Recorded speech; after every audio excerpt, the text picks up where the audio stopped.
The Frog King, or Iron Henry.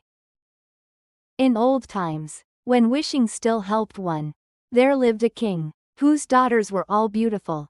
But the youngest was so beautiful, that the sun itself, which has seen so much, was astonished, whenever it shone in her face. Close by the king's castle, lay a great dark forest, and under an old lime tree in the forest, was a well, and when the day was very warm, the king's child went out into the forest, and sat down by the side of the cool fountain, and when she was dull, she took a golden ball, and threw it up on high, and caught it, and this ball was her favorite plaything. Now it so happened that, on one occasion the princess's golden ball did not fall into the little hand, which she was holding up for it, but onto the ground beyond, and rolled straight into the water. The king's daughter followed it with her eyes, but it vanished, and the well was deep, so deep that the bottom could not be seen.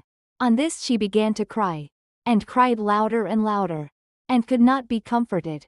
And as she thus lamented, someone said to her, "What ails thee, king's daughter? Thou weepest so that even a stone would show pity." She looked round to the side, from whence the voice came, and saw a frog stretching forth its thick, ugly head from the water. "Ah, old water-splasher, is it thou?" said she. "I am weeping for my golden ball, which has fallen into the well." "Be quiet, and do not weep," answered the frog. "I can help thee, but what wilt thou give me, if I bring thy plaything up again?"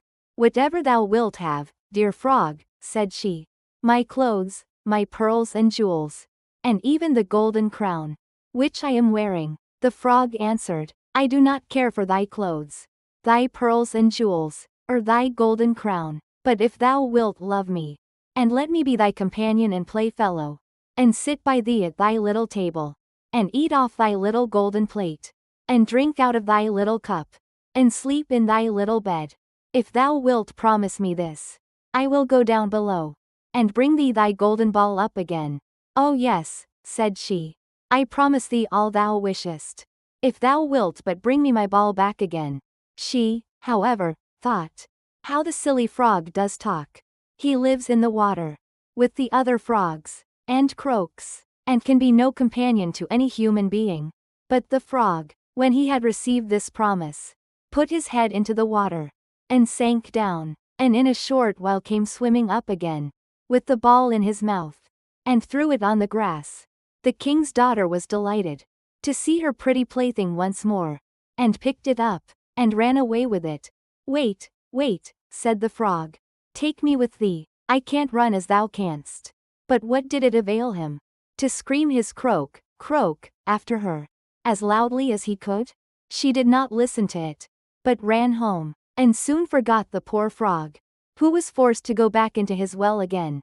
The next day, when she had seated herself at table, with the king and all the courtiers, and was eating from her little golden plate, something came creeping splish-splash, splish-splash, up the marble staircase, and when it had got to the top, it knocked at the door and cried, "Princess, youngest princess, open the door for me." She ran to see who was outside, but when she opened the door, there sat the frog in front of it. Then she slammed the door to, in great haste, sat down to dinner again, and was quite frightened. The king saw plainly that her heart was beating violently, and said, "My child, what art thou so afraid of? Is there perchance a giant outside, who wants to carry thee away?" "Ah, no," replied she. "It is no giant, but a disgusting frog." "What does a frog want with thee?" "Ah, dear father, yesterday as I was in the forest, sitting by the well, playing, my golden ball fell into the water, and because I cried so, the frog brought it out again for me, and because he so insisted, I promised him he should be my companion, but I never thought he would be able to come out of his water, and now he is outside there, and wants to come in to me." In the meantime it knocked a second time, and cried, "Princess, youngest princess, open the door for me. Dost thou not know what thou sightest to me yesterday by the cool waters of the fountain? Princess, youngest princess, open the door for me." Then said the king, "That which thou hast promised, must thou perform. Go and let him in." She went and opened the door, and the frog hopped in, and followed her, step by step, to her chair. There he sat and cried, "Lift me up beside thee." She delayed, until at last the king commanded her to do it. When the frog was once on the chair, he wanted to be on the table, and when he was on the table he said, "Now, push thy little golden plate nearer to me, that we may eat together." She did this, but it was easy to see that she did not do it willingly. The frog enjoyed what he ate, but almost every mouthful she took choked her. At length he said, "I have eaten and am satisfied. Now I am tired. Carry me into thy little room, and make thy little silken bed ready, and we will both lie down and go to sleep." The king's daughter began to cry, for she was afraid of the cold frog, which she did not like to touch, and which was now to sleep in her pretty, clean little bed. But the king grew angry and said, "He who helped thee, when thou wert in trouble, ought not afterwards to be despised by thee." So she took hold of the frog with 2 fingers, carried him upstairs, and put him in a corner. But when she was in bed, he crept to her and said, "I am tired. I want to sleep as well as thou. Lift me up or I will tell thy father." Then she was terribly angry, and took him up, and threw him with all her might against the wall. "Now, thou wilt be quiet, odious frog," said she. But when he fell down, he was no frog, but a king's son, with beautiful kind eyes. He by her father's will was now her dear companion and husband. Then he told her how he had been bewitched by a wicked witch, and how no one could have delivered him from the well but herself, and that tomorrow they would go together into his kingdom.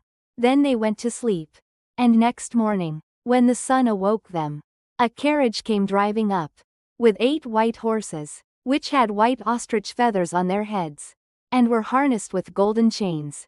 And behind stood the young king's servant, Faithful Henry. Faithful Henry had been so unhappy when his master was changed into a frog, that he had caused 3 iron bands to be laid round his heart, lest it should burst with grief and sadness.